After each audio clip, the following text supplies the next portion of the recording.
নমস্কার কৃষ্ণপ্রেমী গুণী শ্রোতাজনেরা, আপনারা জানবেন যে আনন্দের আধারই হলেন ভগবান শ্রীকৃষ্ণ।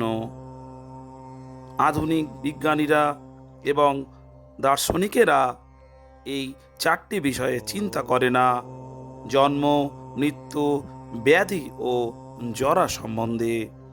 এগুলিকে তারা দূরে সরিয়ে রাখে ও আমরা সুখী হব, এই জীবনটি উপভোগ করা যাক। কিন্তু মানব জীবন এই জন্ম, মৃত্যু, ব্যাধি ও জরার কবলমুক্ত হবার সমাধান নির্ণয় করার জন্যই। যদি কোনো সভ্যতা এই চারটি সমস্যার সমাধান খুঁজে না পায়, তাহলে সেটি মানব সভ্যতা নয়। মানব সভ্যতা এই সমস্ত সমস্যার সমাধান খুঁজে বার করার জন্যই নির্দিষ্ট হয়েছে। সুতরাং শ্রীমদ্ ভগবদ্ গীতায় ভগবান বলেছেন, কর্মজং বুদ্ধিযুক্তা। কর্মজং শব্দের অর্থ প্রত্যেকটি ক্রিয়ারই প্রতিক্রিয়াশীল।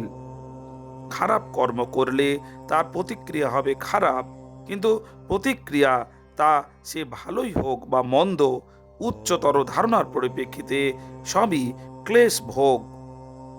ধরা যাক, ভালো কর্মের ফলে আমি একটি ভালো জীবন লাভ করলাম, সুন্দর দেহপ্রাপ্ত হলাম এবং উচ্চ শিক্ষা লাভ করলাম।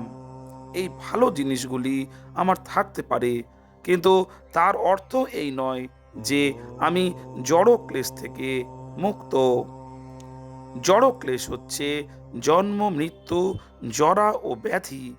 এমনকি আমি যদি একটি অভিজাত পরিবারে জন্মগ্রহণ করা একজন ধনী, সুন্দর, শিক্ষিত মানুষও হই, তাহলেও মৃত্যু, জরা ও ব্যাধিকে এড়াতে পারি না।